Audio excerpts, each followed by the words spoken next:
क्या कर रहे हैं लाल वाले भैया हरिओम जी। अच्छा उनका भी सुनिएगा।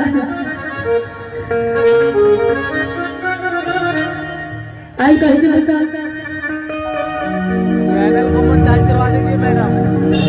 अभी ज्यादा चैनल लगा हुआ है।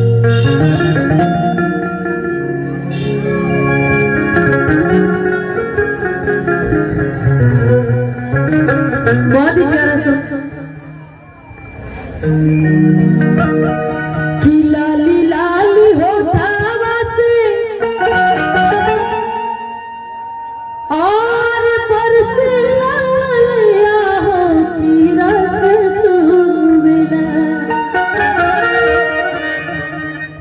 कि लाली लाली होठावा से और बरसे लालिया हो की रस चूमिला।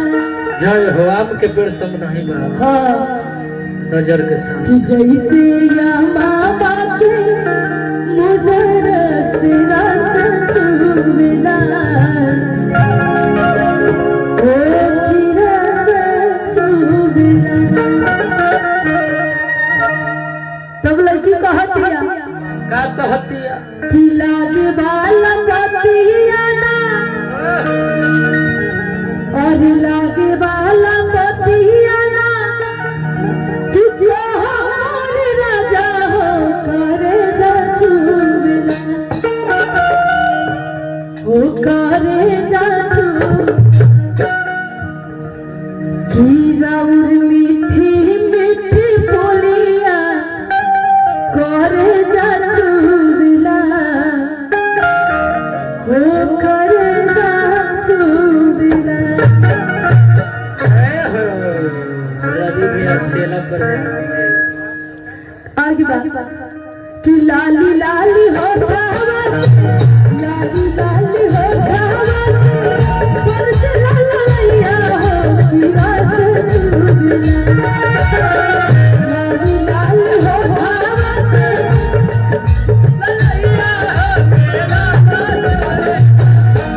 की रस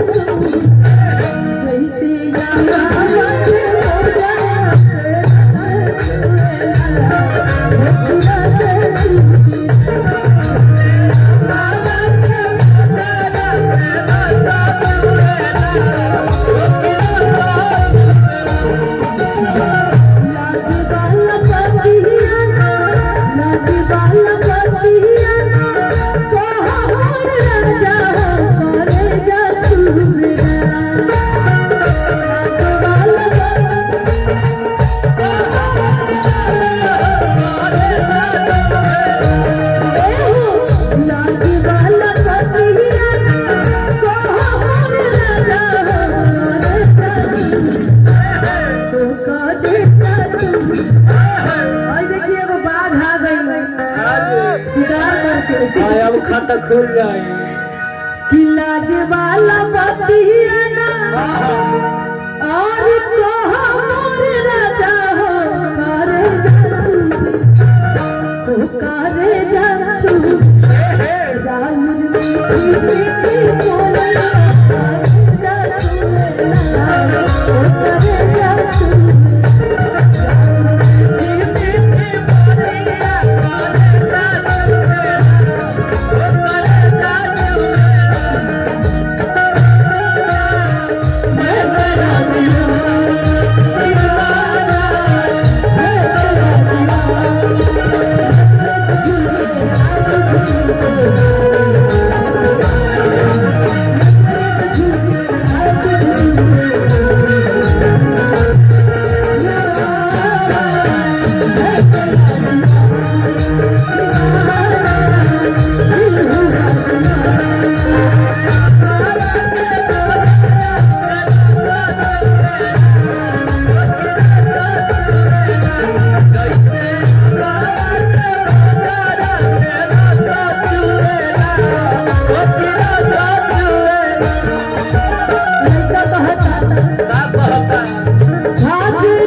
खटाल में के पैसा लिखा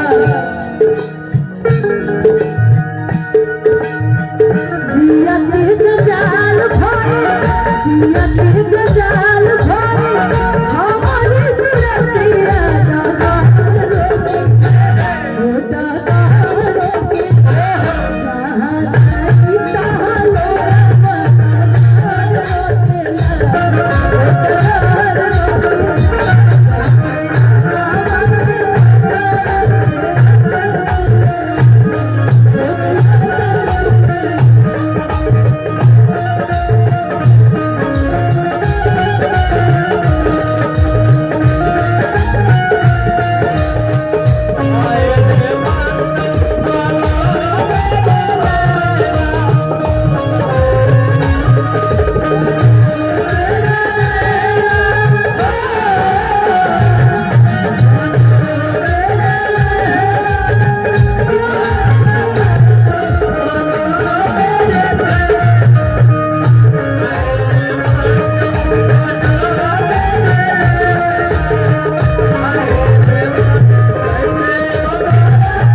लड़कियां कहता भैया आप जोर से बोले ना, नाम आपका सुनाई नहीं दे रहा है इसलिए नहीं हम आपका आप माइके में बोल दीजिए कि क्या नाम है।